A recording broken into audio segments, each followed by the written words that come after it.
बिस्मिल्लाहिर्रहमानिर्रहीम। अस्सलाम वालेकुम स्टूडेंट। हम फार्मेसी टेक्नीशियन पार्ट 2 का लेक्चर स्टार्ट करने लगे हैं। हमारा नेक्स्ट सब्जेक्ट है pharmaceutics 2।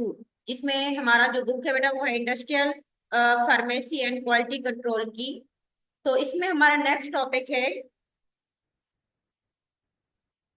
Added substance like preservative, antioxidant, solubiliser, suspending agent, buffer and stabiliser.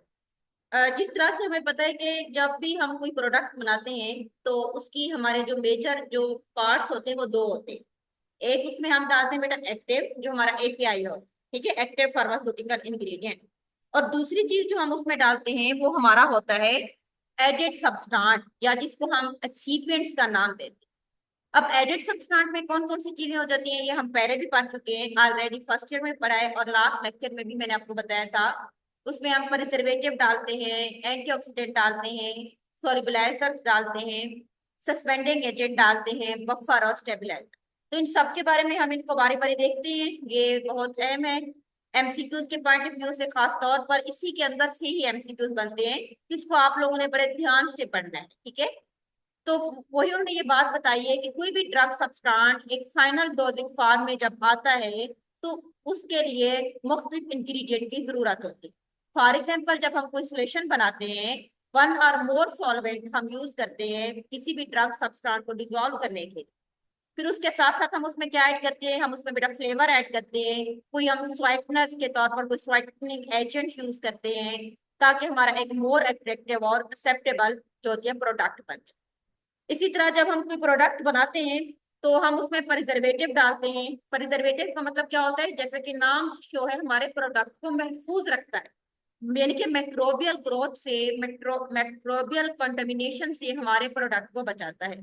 हम उसमें कोई ना कोई स्टेबलाइजर्स डालते हैं। स्टेबलाइजर्स जैसा कि नेम से शो है, एंटीऑक्सीडेंट, हाँ वो यानी कि हमारे प्रोडक्ट को स्टेबल रखता है। उसके साथ साथ हम अपने प्रोडक्ट में कोई ना कोई एंटीऑक्सीडेंट डालते हैं। एंटीऑक्सीडेंट का मतलब क्या होता है, हमारे प्रोडक्ट के अंदर कोई भी जो रिएक्शन हो सकता है, फॉर एग्जांपल कोई ऑक्सीडेशन रिएक्शन होता है या अगर कोई रिडक्शन रिएक्शन भी हो सकता है, तो स्टेबलाइजर्स का काम, जो एंटीऑक्सीडेंट का काम होता है ना, उस रिएक्शन को प्रिवेंट करना। इसी तरह हम समटाइम क्या डालते हैं बेटा, समटाइम हम चिलेटिंग एजेंट भी डालते हैं, जो कि हमारे प्रोडक्ट के अंदर, चिलेट्स मीन इस तरह वो एक नहीं बन जाते, क्लम्प्स बन जाते हैं, जिसको आप कह सकते हो कोई गुठलियां अंदर बन जाती हैं। और मोस्टली तौर पर इस तरह की चीजें जिन प्रोडक्ट्स में बनती है ना, वो वो वो वाले हमारे पास प्रोडक्ट होते हैं जिसमें हम कोई ना कोई मेटल यूज करते हैं। अब फॉर एग्जाम्पल जिस तरह हमारे पास आयरन के प्रोडक्ट्स होते हैं। अब आयरन क्या है, आयरन एक मेटल है ना, तो आयरन के जो प्रोडक्ट होते हैं तो उसमें समटाइम जो होती हैं वो कुछ क्लम्प्स टाइप चीजें बन जाती हैं, तो इस मकसद के लिए हम उसमें चिलेटिंग एजेंट डालते हैं जो उसकी प्रॉपर मिक्सिंग में हेल्प आउट करते हैं। इसी तरह से हम कुछ जो होती हैं अगले चीजें हम यूज करते हैं बेटा, लुब्रिकेंट डालते हैं ताकि टैबलेट की फॉर्मुलेशन स्मूथ हो जाए। हम कोई ना कोई डिसइंटीग्रेंट डालते हैं ताकि टैबलेट जब हमारी बॉडी में जाए तो उसकी प्रॉपर ब्रेक डाउन हो जाए। इसी तरह हम कोटिंग करते हैं अपने टैबलेट्स वगैरह की। अब ये जिस तरह आपको मुख्तलिफ कलर की टैबलेट नजर आ रही है ना, ये ऊपर बेसिकली मुख्तलिफ कलर का कोट किया हुआ है। कोटिंग का मकसद ये होता है कि हमारे जो टैबलेट है वो स्टेबल भी हो जाए और उसकी ओवरऑल जो एक अपीयरेंस है वो भी जो होती है अच्छी हो जाए, यानी कि टैबलेट देखने में भी अच्छी लगे। इसी तरह से ऑइंटमेंट्स, क्रीम और जो सपोजिटरीज हमारे ऐसे प्रोडक्ट हैं जिसमें हम कुछ फीचर्स वगैरह बहुत जरूरी होती हैं। फॉर एग्जांपल इस तरह के प्रोडक्ट की फिजिकल फॉर्म अच्छी हो, उनकी थिकनेस अच्छी हो, वो स्टेबल हो, ओवरऑल उनकी अपीयरेंस अच्छी हो, तो इस मकसद के लिए हम उसमें एडेटिव्स ऐड करते हैं। तो इसमें हम पहले नंबर पे देखते हैं, हमारे पास जो फार्मास्यूटिकल एडेटिव्स है वो हमारे पास है प्रिजर्वेटिव। प्रिजर्वेटिव क्या है, नेचुरली ऑकरिंग या सिंथेटिकली कोई भी प्रोडक्ट हो सकता है that is added to the formulation, such as pharmaceutical में हम इनके मेडिसिन में भी ऐड कर सकते हैं। हम फूड के अंदर भी डालते हैं, फूड जिस तरह फ्रोजन फूड या कोई भी अदर हमारे पास डब्बों में पैक फूड होती है, पेंट्स में भी हम डालते हैं, बायोलॉजिकल सैंपल्स में भी, वुड वगैरह की चीजों में। To prevent and inhibit the growth of microorganism, to avoid the degradation of product or medicinal product, risk of infection और अनडिजायरेबल केमिकल चेंजिंग वगैरह से रोकने के लिए हम उसमें प्रिजर्वेटिव ऐड करते हैं। अब प्रिजर्वेटिव के अंदर हम आगे देखते हैं बेटा, इसकी कॉमन एग्जांपल कौन सी, इसमें benzoic acid, sodium benzoate, quaternary ammonium salt, butyl paraben, methyl paraben, chlorobutanol, ये हमारे पास क्या है, प्रिजर्वेटिव है। यहाँ से एमसीक्यूज बनेंगे, इनको आपने बड़े ध्यान से फिंगर टिप्स पे करना है। उसके बाद हमारे पास आ जाते हैं एंटीऑक्सीडेंट। एंटीऑक्सीडेंट जिस तरह भी मैंने बताया था बेटा, ऑक्सीडेशन प्रोसेस को रोकते हैं। अब ऑक्सीडेशन क्या है कि एक केमिकल प्रोसेस होता है that transfer electron from one substance to another substance and produce free radical. Free radical क्या करते हैं, इंटर होते हैं बॉडी के अंदर मुख्तलिफ एनवायरमेंटल सोर्स से, इंक्लूडिंग जिस तरह सिगरेट स्मोक, टॉक्सन, सनलाइट या पेस्टिसाइड। और ये हमारी बॉडी के अंदर जाके हमारे सेल्स को डैमेज कर देते हैं और सेल डेथ कॉज करते हैं। तो फिर according to National Cancer Institute, जो फ्री रेडिकल्स होते हैं बेटा, वो कैंसर के एक मेजर लीडिंग कॉज है। अब एंटीऑक्सीडेंट क्या करते हैं कि इन फ्री रेडिकल के ऑक्सीडेशन प्रोसेस को रोकते हैं हमारे प्रोडक्ट्स के अंदर, और हमारे प्रोडक्ट की स्टेबिलिटी को फॉर थेरेप्यूटिक पर्पस उसको क्या कर देते हैं, इनहेंस कर देते हैं। एग्जाम्पल कौन से बेटा, अस्कॉर्बिक एसिड, जिसका दूसरा नेम विटामिन सी भी है, सोडियम अस्कॉर्बेट, सोडियम पाइसल्फेट, ये हमारे पास है एंटीऑक्सीडेंट। सोलिबलाइजर जो नेक्स्ट है, the excipient used to solubilize drug in oral या injectable dosage form are called solubilizer। ठीक है, हल करने के लिए किसी भी चीज, सोलिबलाइजर का काम क्या होता है, सोलिबलाइजेशन को इंप्रूव करना, खास तौर पर हाइड्रोफोबिक सब्सटेंस। हाइड्रोफोबिक मीन ऐसे सब्सटेंस जो पानी से दूर भागते हैं, और उनकी सोलिबिलिटी को एनहांस करने के लिए और हमारी बॉडी के अंदर उनकी बायोअवेलेबिलिटी को इंक्रीज करने के लिए हम इसमें सोलिबलाइजर ऐड करते हैं। सोलिबलाइजर का काम क्या है, they are also used to stabilize suspension and prepare the colloidal gel वगैरह के लिए हम इनको यूज करते हैं। अब जो दे में भी सोलिबलाइज ओरल फॉर्मुलेशन, जैसे oral solution, suspension, elixir solution, इन सब के लिए हम इनको यूज कर सकते हैं। कॉमन सोलिबलाइजर कौन से बेटा, alcohol, corn oil, glycerin, mineral oil, purified water, water for injection, sterile water for WFI, water for injection, ये भी हम एज ए सोलिबलाइजर यूज कर सकते हैं। नेक्स्ट हमारे पास आ जाता है suspending agent, agent use in pharmaceutical suspension to increase the viscosity. Suspension क्या है बेटा, ओरल डोजेज फॉर्म है, ओरल लिक्विड डोजेज फॉर्म है। जिस फ्रैगमेंटन की सस्पेंशन हमारे पास आती है, हम उसमें पाउडर अलग होता है, हम उसमें पानी डालकर हम उसको बनाते हैं, तो वो सस्पेंशन है। तो सस्पेंशन की वो थोड़े से आपको पता है थिक होता है, इस तरह का सिरप जो हम बनाते हैं। तो सस्पेंशन की थिकनेस को इंक्रीज करने के लिए हम उसमें जो फार्मास्यूटिकल एजेंट ऐड करते हैं, उसको हम क्या कहते हैं, सस्पेंडिंग एजेंट।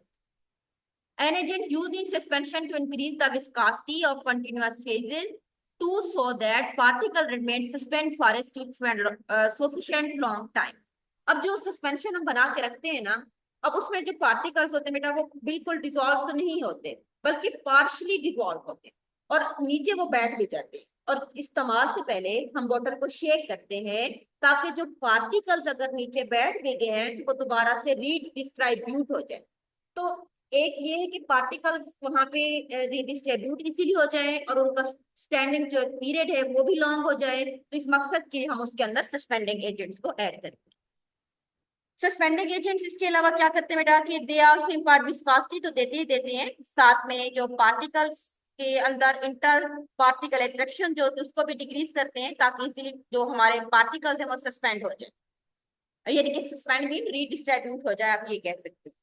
सस्पेंडिंग एजेंट जो होते हैं वो एज ए थिकनिंग एजेंट भी काम कर सकते हैं, विस्कोसिटी को इंक्रीज करते हैं, और उसके बाद सेडिमेंटेशन को रोकते हैं। जैसे अभी मैंने बताया था ना कि जो पार्टिकल्स अगर नीचे बैठ जाते हैं, तो उस चीज को हम सेडिमेंटेशन का नाम देते हैं। तो ये जो प्रोडक्ट होते हैं ये सेडिमेंटेशन को रोकते हैं।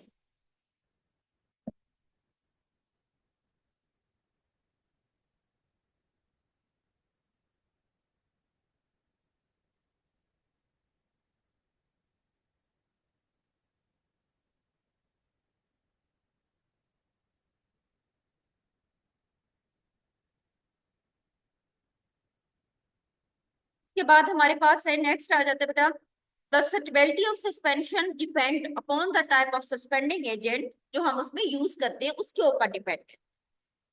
सस्पेंडिंग एजेंट्स में हमारे पास क्या क्या है, acacia, tragacanth, bentonite, CMC, xanthan gum, powder cellulose, gelatin, methyl cellulose, sodium carboxy methyl cellulose and microcrystalline cellulose. तो ये हम एज ए जो होती हैं हम इसमें यूज करते हैं सस्पेंडिंग एजेंट। उसके बाद नेक्स्ट हमारे पास एडिटिव में आ जाता है बफर।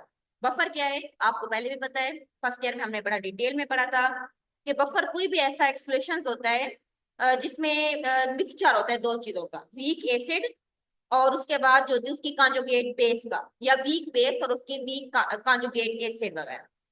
बफर का जो काम होता है ना, वो किसी भी चीज की पीएच को चेंज होने से रोकते हैं, तो हम उसको बफर कहते हैं। तो buffer are use to resist changing, किसी भी चेंजिंग को रोकते हैं in any solution upon slightly addition of acid and alkali. अब इस बात का मतलब क्या है कि हमने एक सॉल्यूशन बना के रखा है, वो एसिडिक सॉल्यूशन है, ठीक है, उसकी पीएच मैंने चेक की थी 7 से कम है। अब इस तरह के सॉल्यूशन के अंदर अगर मैं कोई और चीज ऐड कर दूंगी तो उसकी पीएच चेंज हो जाएगी, लेकिन अगर उसके अंदर बफर मौजूद होगा तो वो उसकी पीएच को चेंज होने से रोकेगा। बफर क्या करते हैं, बहुत सारी इनकी प्रॉपर्टीज होती हैं, सम आर मोर सोलेबल होते हैं और कुछ जो होती हैं वो लेस सोलेबल है, कुछ एसिडिक हो सकते हैं, कुछ बेसिक भी हो सकते हैं। उसके बाद हमारे पास एग्जाम्पल बेटा बफर की, पोटाशियम फास्फेट बफर हो सकता है, सल्फेट बफर हो सकता है, sodium acetate, sodium citrate, acetic acid, boric acid, citric acid, phosphoric, ये मुख्तलिफ बफर। बफर की एप्लीकेशन क्या है, वही जो अभी हमने पढ़ी थी, जो यानी कि पीएच को चेंज होने से रोकते हैं, और खास तौर पर जो हमारे ऑप्थेल्मिक सॉल्यूशंस होते हैं उसमें हम बफर को यूज करते हैं ताकि उनकी पीएच चेंज ना हो। बफर जो होती है वो फर्मेंटेशन प्रोसेस में भी यूज होते हैं, जो हमारे पास मुख्तलिफ चीजें शराब्स वगैरह इस तरह के जो भी प्रोडक्ट्स होते हैं उनमें यूज किए जाते हैं, यॉर्गर्ट्स वगैरह के अंदर। पीएच कैलिब्रेशन केमिस्ट्री में जो भी हम एनालिसिस वगैरह करते हैं वहाँ पीएच मीटर में हम बफर को ऐड करते हैं। मुख्तलिफ रिसर्च सैंपल जो हम लेते हैं मुख्तलिफ जानदारों के, जब हम उनको अपने पास रिजर्व करने के लिए हम बफर को इस्तेमाल करते हैं। नेक्स्ट हमारे पास बेटा स्टेबलाइजर्स। स्टेबलाइजर्स क्या होता है, कोई भी केमिकल होता है which try to inhibit the reaction between two or more other chemical, किसी भी दो या दो से ज्यादा चीजों के आपस में रिएक्शन को रोकता है, उसको हम स्टेबलाइजर्स कहते हैं। स्टेबलाइजर्स के अंदर बहुत सारे सीक्वेंस आ जाते हैं, जैसा कि स्टेबलाइजर जनरल सेंस में हम कहते हैं, फॉर एग्जांपल सस्पेंडिंग एजेंट जो सेडिमेंटेशन को रोकते हैं, प्रिजर्वेटिव एजेंट जो कि किसी चीज को स्पॉलेज होने से रोकते हैं, माइक्रोबियल ग्रोथ को रोकते हैं, बफर जो पीएच को एडजस्ट करते हैं। ये सारे के सारे क्या हैं, ये बेसिकली स्टेबलाइजर्स हैं, ठीक है, जो कि किसी प्रोडक्ट की स्टेबिलिटी को इनहेंस करते हैं। तो ये हमारा एक छोटा सा टॉपिक था जिसमें हमने एडिटिव्स पढ़े थे जो कि फार्मास्यूटिक्स प्रोडक्ट में हम यूज करते हैं। तो आज के लिए इतना काफी, अल्लाह हाफिज़।